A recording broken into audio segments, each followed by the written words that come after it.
जब घड़ी का काटा करता है 4 बजे का इशारा तो खबरों से हाई हो जाता है पारा। क्योंकि 4 बजे हम चक्रव्यूह के साथ आपके सामने पेश होते हैं और 4 ऐसे लोगों को चक्रव्यूह के चक्र में फंसाते हैं जिनकी पोल पट्टी सुनकर हर कोई हैरान हो जाए। नमस्कार, कैपिटल टीवी में आपका स्वागत है और मैं आपके साथ प्रिया बिस्ट। आज चक्रव्यूह के चक्र में फंसे हैं मौलाना तौकीर रजा, बीजेपी सांसद वरुण गांधी, कांग्रेस पार्टी और मुख्तार अंसारी के करीबी। इन सभी का आज सारा काला चिट्ठा आपके सामने खोलते हैं और एक एक करके बताते हैं इन सभी की करतूतें। पहली खबर में बात मौलाना तौकीर रजा की, जहां बरेली जिले की एक अदालत ने 2010 में हुए दंगों के आरोपी इत्तेहाद-ए-मिल्लत काउंसिल के प्रमुख मौलाना तौकीर रजा खां के खिलाफ सोमवार को गैर जमानती वारंट जारी किया था, जिसके बाद पुलिस आरोपी की तलाश कर रही थी। लेकिन अब आरोपी तौकीर रजा अपनी सुरक्षा में लगे दोनों गनर्स को गच्चा देकर फरार हो गए हैं। वहीं जिला शासकीय अधिवक्ता सुनीति पाठक ने बताया कि खान के खिलाफ अपर जिला सत्र न्यायाधीश एडीजे प्रथम रवि कुमार दिवाकर की अदालत ने गैर जमानती वारंट जारी किया था। लेकिन अब उसके फरार होने के बाद पुलिस के साथ तौकीर रजा की तलाश दोनों गनर्स भी कर रहे हैं। दोनों उनकी तलाशी में लगे हुए हैं। बरेली में सीओ के नेतृत्व में एक टीम दिल्ली में मौलाना तौकीर रजा की तलाश कर रही है। अदालत ने पुलिस क्षेत्राधिकारी संदीप सिंह को 13 मार्च तक नोटिस तामील करवाकर खान को गिरफ्तार कर अदालत में पेश करने का आदेश दिया था। अदालत ने इसके पहले नोटिस तामील कराने में असफल रहे प्रेमनगर के प्रभारी निरीक्षक एसएचओ आशुतोष रघुवंशी के खिलाफ दंडात्मक और विभागीय कार्रवाई के लिए वरिष्ठ पुलिस अधीक्षक एसएसपी धूले सुशील चंद्रभान को आदेश दिया था, जिसके बाद बुधवार को एडीजे फास्ट ट्रैक कोर्ट में तौकीर रजा को गिरफ्तार करके पेश करना था। लेकिन अब कोर्ट पेश नहीं होने पर उसे भगौड़ा घोषित कर सकती है। उसके खिलाफ लुकआउट नोटिस भी जारी किया जा सकता है। इस मामले में अदालत के आदेश की प्रति बरेली परिक्षेत्र के पुलिस महानिरीक्षक IG range doctor Rakesh Singh को भी भेजी गई थी। बीते दिनों कोर्ट के फैसले पर पाठक ने बताया कि आईएमसी प्रमुख खान को 2010 के बरेली दंगों का मुख्य आरोपी मानते हुए एडीजे प्रथम की अदालत ने सोमवार 11 मार्च को तलब किया था और नोटिस तामील कराने का आदेश एसएचओ प्रेमनगर आशुतोष रघुवंशी को दिया था। लेकिन उन्होंने खान के न मिलने की वजह से नोटिस तामील नहीं कराया और इसे उनके घर पर चस्पा भी नहीं किया। पाठक के मुताबिक इस पर नाराजगी जताते हुए अदालत ने कहा था कि 10 दिन पहले तक खान बरेली पुलिस के लिए चुनौती बने हुए थे और 5 मार्च को नोटिस जारी कर उन्हें 11 मार्च को तलब करने के लिए कहा गया था, तो पुलिस खान को ढूंढ नहीं पा रही है। अदालत ने अपने आदेश में कहा कि दंगे के मुख्य मास्टरमाइंड तौकीर रजा को पुलिस द्वारा ढूंढ न पाने से साफ जाहिर है कि पुलिस खान का सहयोग कर रही है और इसी वजह से उसके खिलाफ कार्रवाई नहीं की जा रही है। अगली खबर में बात अपनी ही पार्टी के लिए बगावती तेवर रखने वाले सांसद वरुण गांधी की।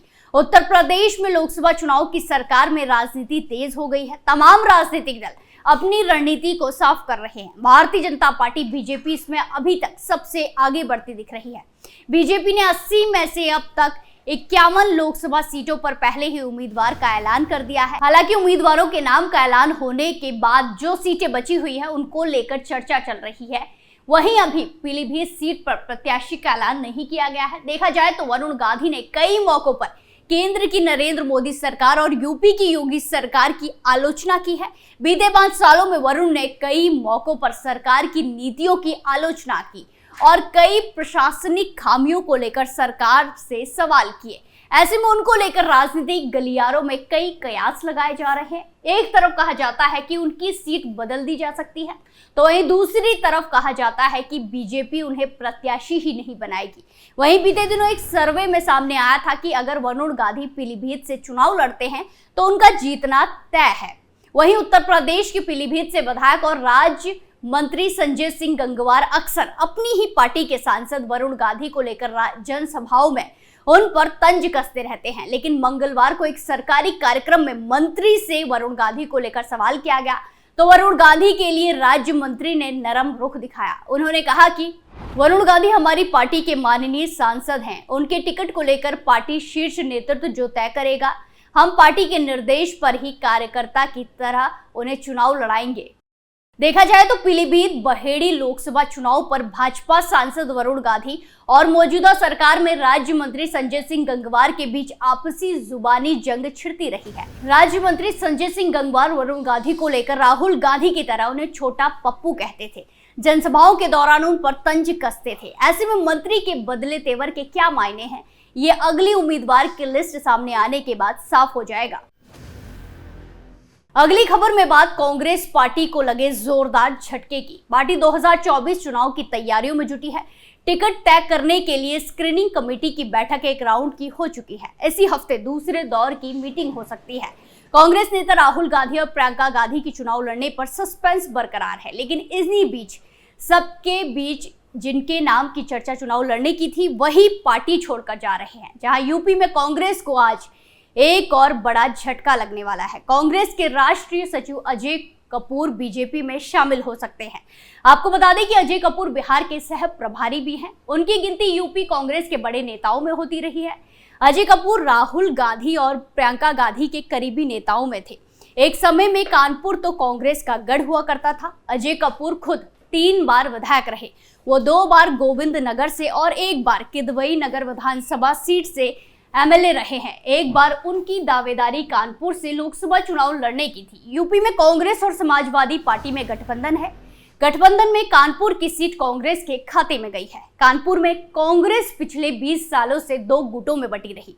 श्री प्रकाश जायसवाल और अजय कपूर इन गुटों के नेता रहे। जायसवाल दिल्ली की राजनीति करते रहे और कपूर यूपी की।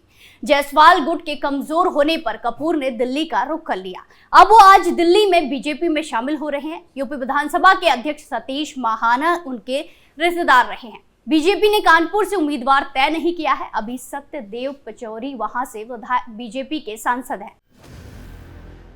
आखिरी खबर में बात माफिया मुख्तार अंसारी के करीबी की। यूपी पुलिस ने बाहुबली और माफिया मुख्तार अंसारी के साले के खिलाफ बड़ी कार्रवाई की है।